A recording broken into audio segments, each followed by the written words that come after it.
Hey, what's up, guys? This is Chris Albert from Warrior Soul Fitness. I'm watching Vikings right now. Vikings is known to naturally up one's testosterone level by the level of violence that's in the show. They actually blood eagle somebody in that show, and if you don't know what a blood eagle is, you should Google it right now. Other ways of increasing your testosterone naturally include watching other shows or other scenes that might not include men or include more women, but I won't get into specifically what those are. Just joking. Anyways, I wanted to talk to you guys a little bit about exercise choice and exercise and workout structure and how we structure our routines. Because as bodybuilders, we are addicted to routine. We're creatures of habit. When we're successful at our diets, it becomes a habit. When we're successful at getting into the gym, it becomes a habit. And what I'm getting at here is that a lot of times exercise choice really plays into something that's holding us back. What I mean by that is a lot of times we only choose things that we're good at. We don't choose exercises that might be more difficult or exercises that we haven't done before because it doesn't look good when we do them.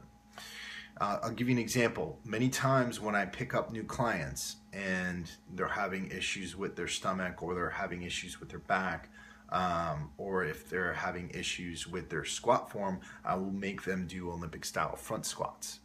9 times out of 10, the client can't even do the bar when they first get it because they don't know how to do the exercise properly. That is a big hit to their ego because they're doing a fraction of what they could do on a normal squat. But in the long run, those clients who have been successful, they've stuck with it and they've made themselves stronger across all planes. Now, I'm not saying you specifically have to go do front squats, but what I am saying to you is that when you go into the gym and you're choosing your routine, don't just choose something because I do it or because anybody else on YouTube does it or because you read it in a magazine and you do it over and over again and you think that doing that exercise is going to make you badass. Do it because you've analyzed yourself, you've analyzed your physique, you've analyzed what you need to become stronger at, and you want to get better at something or you want to change a specific facet of your physique. Additionally, you also really have to research these exercises, especially if you're working out at home and alone or working out at the gym and you're choosing an exercise and you've been doing it for a while and you've been doing it wrong the whole way. A really good example of this is the side lateral raise, and I've talked to you guys about this before, but I see so many people doing it like this, where they're coming up and they're raising their arms and their elbows coming underneath their wrists.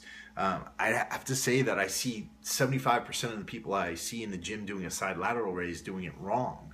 And there's a lot of resources here on the internet and here on YouTube. Scott Herman Fitness is a good one. I have some instructional videos out there where you can research an exercise and find out how to do it correctly. Because if you're doing an exercise wrong and you're doing it over and over and over again, one, you're not going to get any benefit out of it. Two, you could be modeling your physique the wrong way and causing growth patterns that are going to make you look kind of funky and weird. If you want to improve, you got to learn how to do things the right way.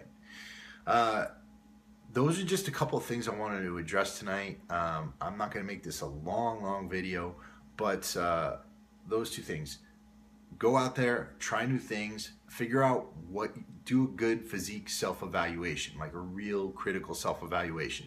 Don't say, oh, I have big shoulders, so I'm just gonna go and do shoulder presses all the time and just work out shoulders the way I've been doing it. Maybe your rear delts need to be brought up a little bit. Maybe your pecs need to be rounded out, like mine need to be rounded out. So I'm doing lots of lower pec exercises rather than focusing on the incline press, which I'm good at.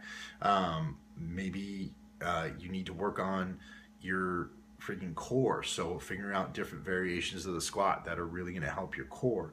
Maybe your lats need to be brought out. So rather than just doing this and flaring your elbows out all the time, maybe you should figure out the angles of your elbow that might hit other facets of your lat that will bring out your lower lats or make your back look a little bit wider. And this is just a general call out again. If you've got specific questions about any exercise, please hit me up at gettingitshredded@gmail.com. I definitely want to answer your questions. If you want to put the questions in the comments below, I'm more than happy to answer them online and also answer them in a video. I hope you're all doing well tonight. I am leaning out partially because the flu gave me a head start. Lost 10 pounds with the freaking flu. And partially because summer's coming. That means EDC is coming. That means I gotta go around with my shirt off and try to dance, because I can't dance, but at least my beard will shine. It will be wonderful. It'll be freaking glorious, like these Viking guys. Talk to you later.